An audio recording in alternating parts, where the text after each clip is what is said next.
Hello, my name is Elizabeth and today I'm going to be performing a musculoskeletal system assessment. So to start with our assessment, I have my patient here, and as he was walking into the room, I was just doing some observation on his overall gait, how he was walking. Was he limping? Was he using one side versus the other? Or was it a nice steady even walk? I was also looking at his feet position and alignment. Was his feet turned in or turned out too far?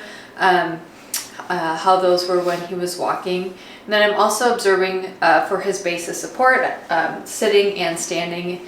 Is he hunched over, or is he wobbly while he walks, and same with sitting. Okay. Then moving on with the assessment, the first thing I'm going to do is look at the fingers and the wrists. For this assessment, I'm going to do inspection, palpation, range of motion, and strength for each system, and then move on, or for each body part, and then move on. So we'll start with the fingers and the wrists. Start by inspecting the fingers. I'm just going to have him hold his hand out naturally. And I'm inspecting for any nodules, any masses, any gross deformities, redness or swelling of the joints. I'm going to look at this side as well. And I would be inspecting both sides. Right now I'm just looking at this one, but it's important to look at both and kind of compare the two. And then I will move on to the palpation. Okay, for the palpation, I'm going to do the fingers and the wrists at the same time here, just because we're just in the same area. I'm going to start by palpating, and I will palpate the distal and proximal joints for tenderness or any lumps.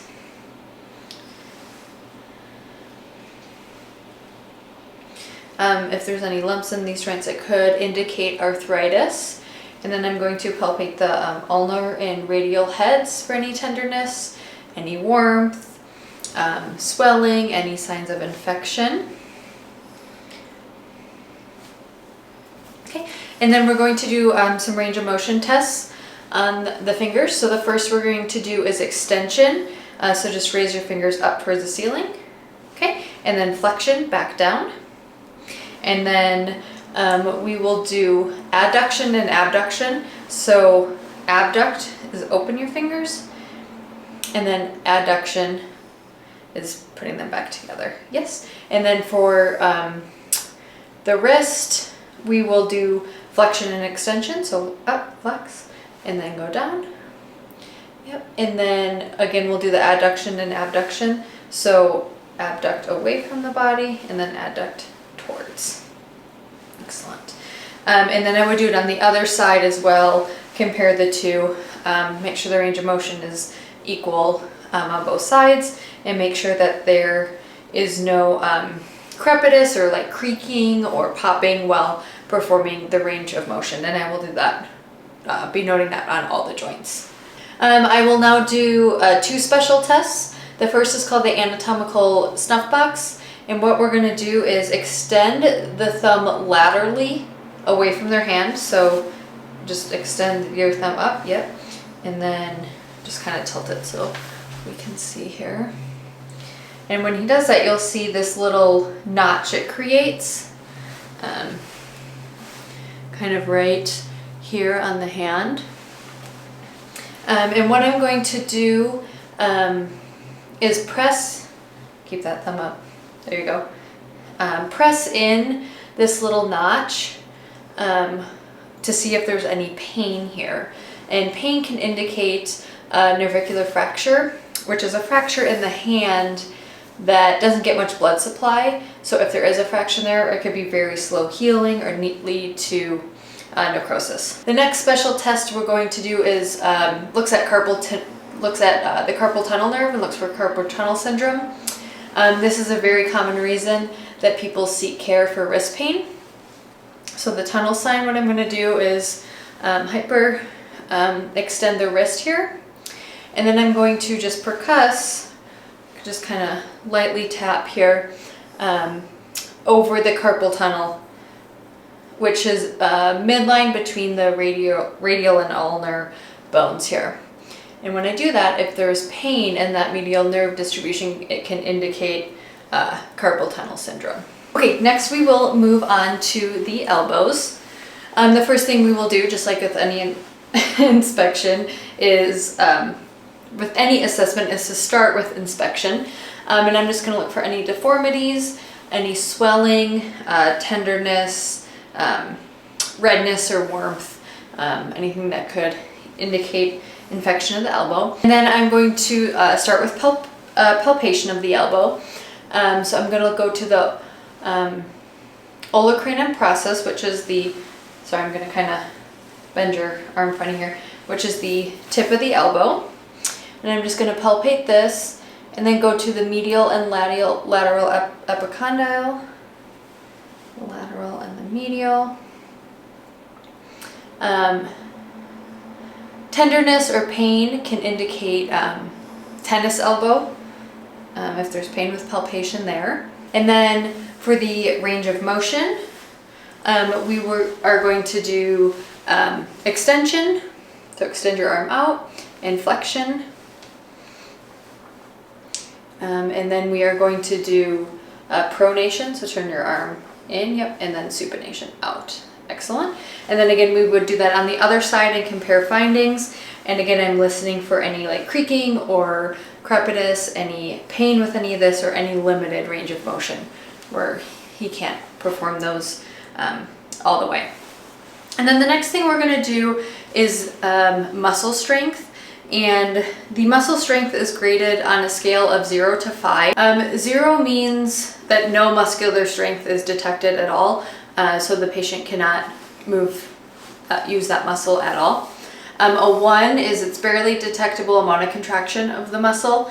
A 2 is there's active movement with gravity, so if it's falling against gravity.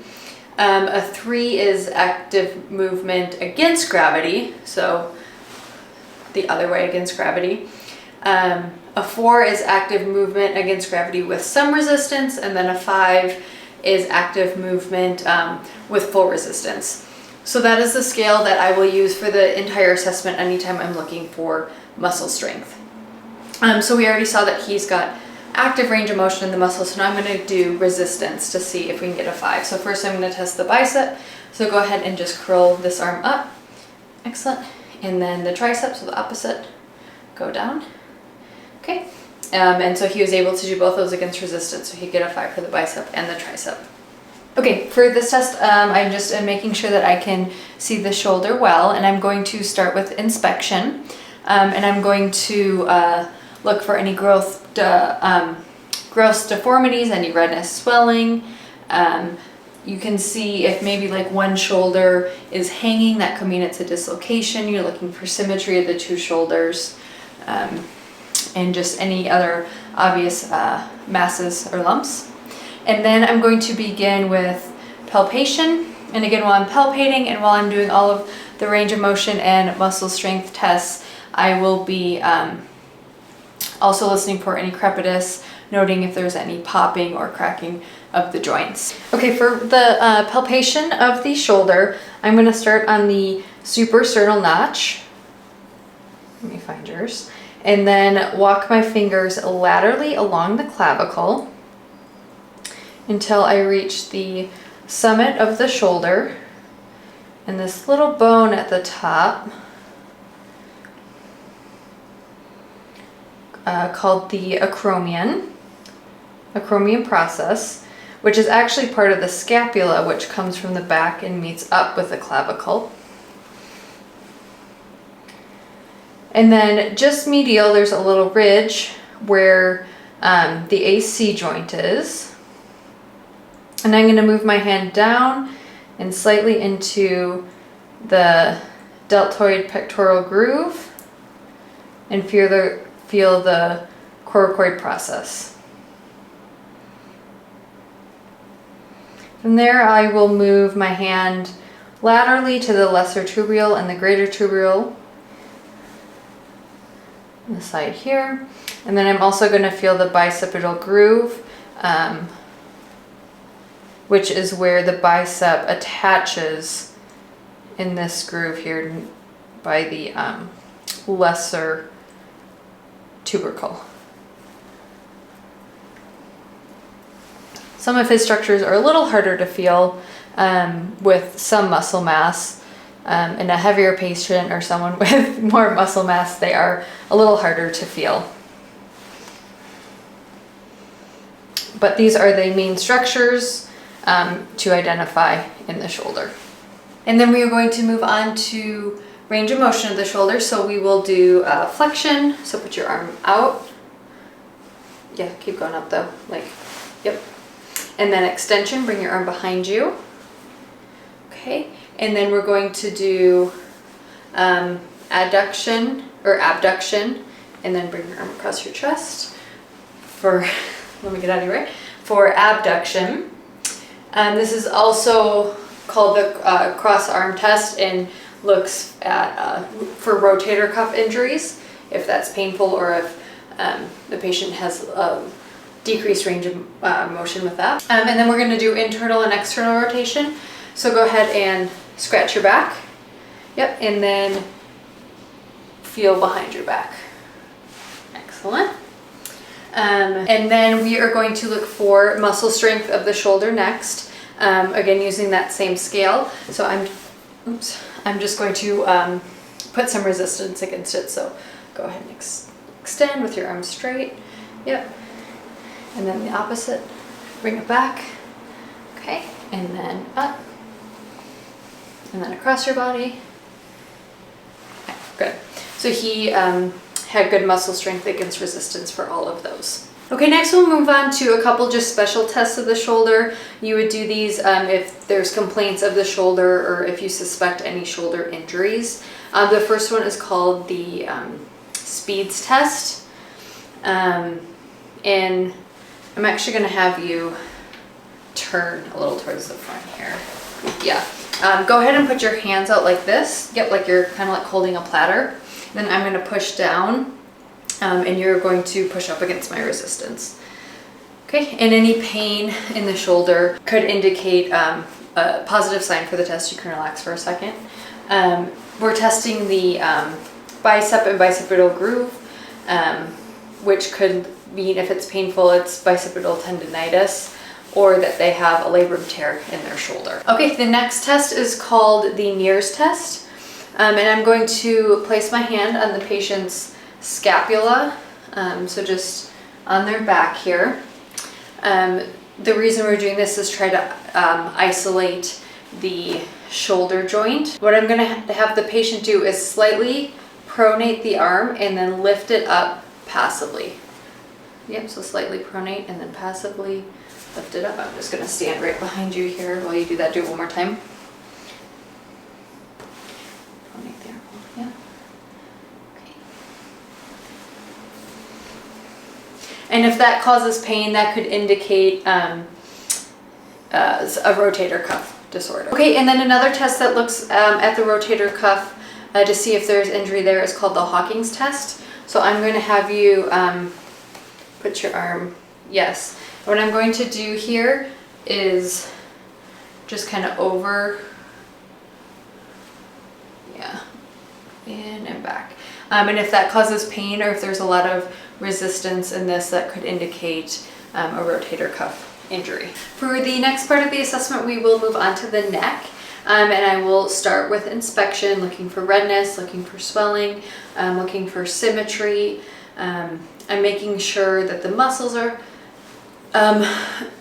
similar on both sides and aligned in that the trachea is midline. And then I'm going to look anterior and posteriorly at the neck here. Okay. I'm just going to palpate the back of the neck, just feeling those muscles and the sides and just the trachea that it's midline, noting if there's any masses or any like asymmetry of the muscles or anything in the neck. And the next thing we're going to do for the neck is range of motion.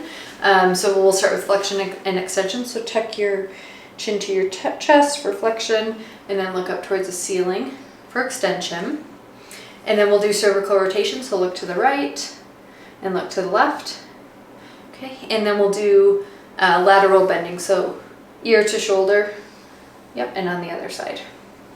Okay, and then we will do all those again, testing the muscle strength. So just with some resistance, look down, and then look back, and then look other way, yep, and then look towards me, and then ear to shoulder, and ear to shoulder. Excellent, he was able to do all those motions against resistance. And now we will move on to the back. So for this, I will have the patient stand up. Okay, so for the back and spine, we will start with inspection. And I'm gonna look kind of from a side angle here. Actually, I'm gonna have you, nope, other way, sorry. Turn just a little bit, yeah, just see the side here.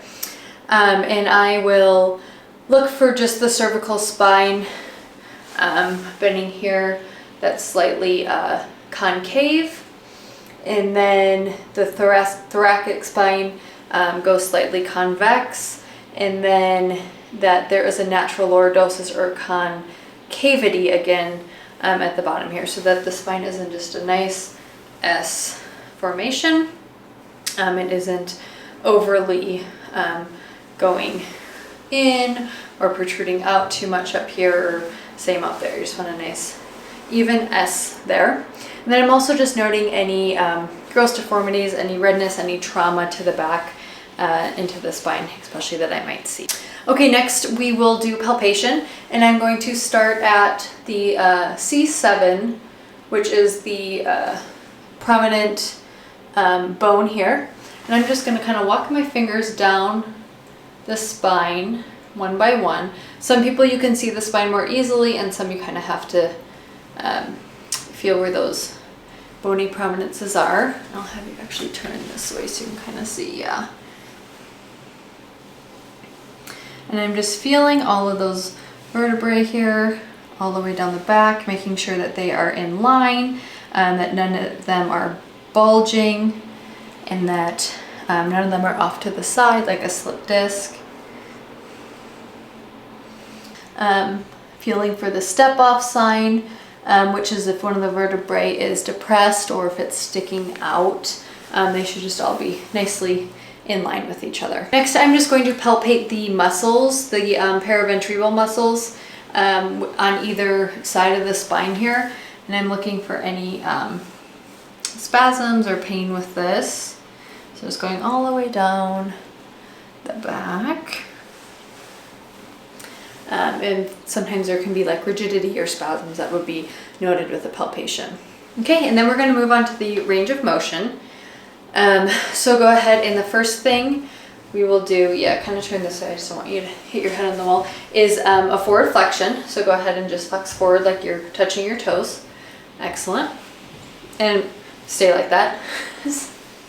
And I'm looking for the alignment of the spine here, and this is a great time to check for scoliosis. So I'm making sure that C7 up here all the way through the buttocks is in line, that there's no curvature of the spine. So I can inspect that visually, and I can also palpate in this position too for any curvatures. And then I'm also can look kind of from this angle that the shoulders are in line. He doesn't have one a lot farther down or sticking up than the other. I want those to be nice and symmetrical and in line. Okay, you can stand up. Actually, one more test, sorry, go back down. So I'm gonna look for the hips to make sure that there is symmetry on the hips. So I'm just gonna put both hands on to feel, and if one is higher than the other, this could indicate that one leg is longer than the other. Okay, go ahead and stand up. Next, we are going to look for back extension. So yeah, lean back. Okay, excellent, stand up. And then we're gonna twist from one side to the other. Yeah, and then the opposite way. And then we will do the lateral bend. So laterally bend to the left and to the right. Okay, and that concludes the back and spine. Next, we will do the hips, and for this I'm going to have the patient laying down. To start with the hips, the first thing we would do is inspection. For the sake of the video, I won't inspect the hips, but normally in a patient where you want to, you'd have them take their bottoms off and inspect the hips for, again, any like redness, any swelling, any gross deformities, any prominent bones, anything that you see like that. And then we will next do palpation. Okay, for palpation of the hip, we are going to start at the anterior superior iliac spine, and then it will help to have the patient roll to the side.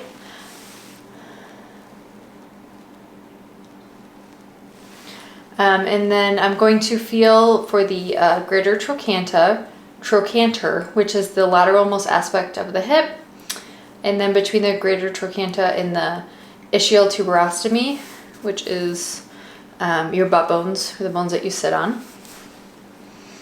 Between these two structures is the sciatic notch of the sciatic nerve. You can should be careful when palpating here. You know, hit the sciatic nerve. That can be painful.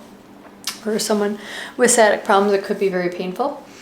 And then I'm going to feel for the SI joints, which is at the base of the spine, superior to the buttocks, and they're just the little dimples in the back. And again, I would do this on both sides to compare findings, just like I do for all the other assessments. Okay, the next part of the hip exam will be the range of motion. So we're going to start with flexion. So lift your leg up. Okay, and then extension, which is actually putting the leg behind you. So I'll have you roll over to your stomach. And then lift your leg up. Okay, excellent. And then you can go back to your side. Again, I'd be doing that on both sides to compare. I'm going to do adduction and abduction. So bring the leg, yep, up. Okay, and then you can go back to your back, not your stomach. Sorry.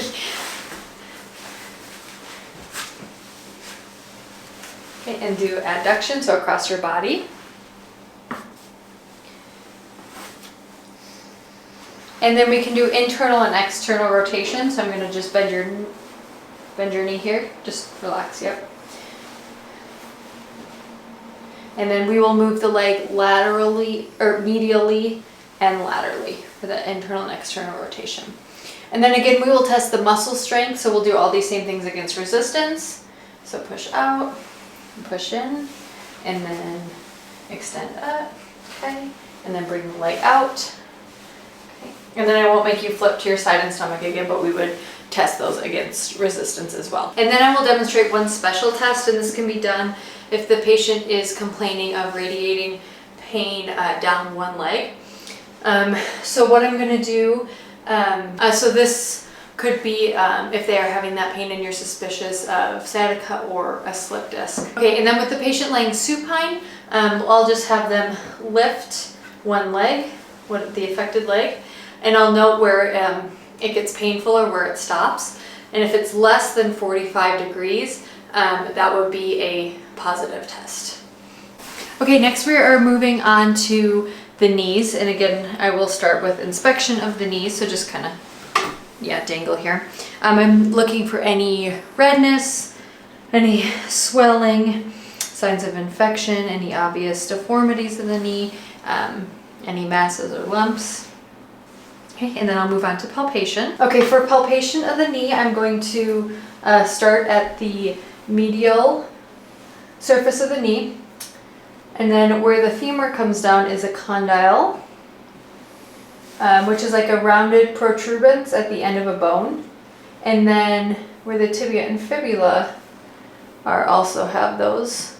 And you'll feel laterally and medially here. These condyles frame the kneecap. So you'll feel them there and there. Again, just palpating for pain, tenderness, all those things. And then I'm going to feel the patella, and then I'm going to feel the groove underneath the bone, distal, which is the tibial tuberostomy. So this bone right here, and this is the site where people with Osgood-Schindler get really pronounced and have like a really large bump. So if you notice that, you can ask the patient if they have a history of that. And then in between the condyle and the epicondyle on each side is a meniscal groove out here. And you'll have the lateral and the medial meniscal groove. And these are the shock absorbers of the knee. So if there's pain over these areas and you palpate, it could indicate a meniscal injury. And then lastly, I'm going to do the posterior side of the knee. And I'm going to palpate the fossa. And I'm going to feel for a cyst. People could often complain of a feeling of fullness in their knee or feel like they have a big ball back there. And that could be a Baker's cyst, if you feel that. Okay, and then next we'll do range of motion. So we'll do, just relax this knee. Again, I'd be doing this on both sides. Extension, so just go out, and then flexion, bring it in. And then we'll do adduction and abduction. So please stop resting your feet there. So abduction, I'm going to bring the leg away and then in. And then I will test for strength here by putting resistance against all those tests again. 1, 2, good. Okay, for the next part of the knee assessment, I'll just demonstrate a couple special tests that you can do if the patient is complaining of knee pain or a knee injury. The first is going to look at the ACL. So what we're going to do is have the patient lying and then just bend their leg nicely like this. And this test is called the anterior and posterior drawer sign. So I'm just going to take my thumbs and place them on the front here, and then with the rest of my hands grip behind the knee, like where we're feeling for that cyst. And just have the patient relax, and I'm going to pull towards me and notice the knee kind of moving out like a drawer. And then I can do posteriorly where I do the opposite, where I push back. And if there is pain and resistance with that, it could indicate injury to the ACL. And then a big thing to note for the anterior and posterior drawer test for the ACL or PCL injury is to also do it on the other side to compare. So if the patient has one affected knee, you can compare it to the non-affected knee. Okay, and the next test is looks at meniscal damage, and it's the varus and valgus test. So what I'm going to do is have the patient straighten the leg, and I'm going to put my hand on the medial aspect of the knee here, and then on the lateral aspect of the heel, and I'm just going to push resistance against the heel. Okay, and then I'll do the opposite where I put my hand laterally on the knee and then medial on the heel and push resistance there. Again, I'd be doing that on both sides to compare, and then seeing if that causes pain as I'm applying pressure medially and laterally on either side. Okay, the last area that we are going to look at is the ankles and toes, and just like the fingers and wrists, I'm going to kind of do these together. So go ahead and just relax. Okay, so on the ankles and the feet and toes, I'm inspecting for any redness, any swelling, any masses in the toes or nodules. You might be able to inspect gout. I'm also looking to see if there is any bruising, and then I'm also just noting the arch of the foot. If it's really flat, that could cause some pain, or if it's overarched. Okay, and then I will move on to the palpation. For the palpation of the ankle, I will start at the lateral malleolus, which is the major bone that sticks out, and then the medial malleolus, and then please relax your foot, and then the calcaneus, or the heel. Okay, and then I will do range of motion of the ankle. So we'll do flexion, yep, go up, and then extension, good. And then we'll do inversion and exversion, so out, yep, and in, and then just do one big circle of your foot. And this kind of tests for all of them, okay? And then I'm also going to do the strength, so up and down. Excellent. And then moving on to the palpation of the toes, I'm going to palpate all the metacarpals and the DIP and PIP joints of the toes. That concludes the portion of the ankles and the toes. If you are performing a musculoskeletal assessment and you're not doing a neurological assessment, it is important to also test for the cerebral system, the functioning of that. Again, this is more in-depth in the neurological assessment, and there's many different tests you can do, but I'll just demonstrate a couple of them. So go ahead and put your hand out, and then I'm just gonna, with resistance, try to open your fingers, okay, and then try to close them, okay. So that's one thing you can do. You should do something in each part of the body, okay. And so another thing you can do is you can, just kind of hold your arm out, push up against resistance on that and push down. Again, some of these tests we already did with the range of motion against resistance, but you should be looking at that. Some other things to do is pushing the shoulders up and against resistance. Can also push against the patient's shins and calves with as they have resistance against that. And then the ones with the feet that we did with pushing on the fingers or on the feet for flexion and extension. Okay, and then the last part of the assessment, I just want to point out what you would do if the patient does not have full range of motion of one of their joints. So this patient did, but I will demonstrate on the shoulder. If the patient, for example, for this test was only able to lift their arm to a certain height, how you would measure that. Okay, so the way I'm going to measure the degree for the range of motion is using a gynometer. I am going to place the center of this over the joint that we're measuring, so in this case the shoulder, and then I will have the patient raise his arm as far as he can, so say like this is as far as he can. We will take this and then measure out so it's in line with his arm, and then follow the line here, and you can see that that says about 60 degrees. So we would chart that as 60 degrees for the range of motion of this arm here. And again, you can do this on all the joints to measure the degrees for the range of motion. Okay, and that concludes my musculoskeletal exam. Thank you for watching.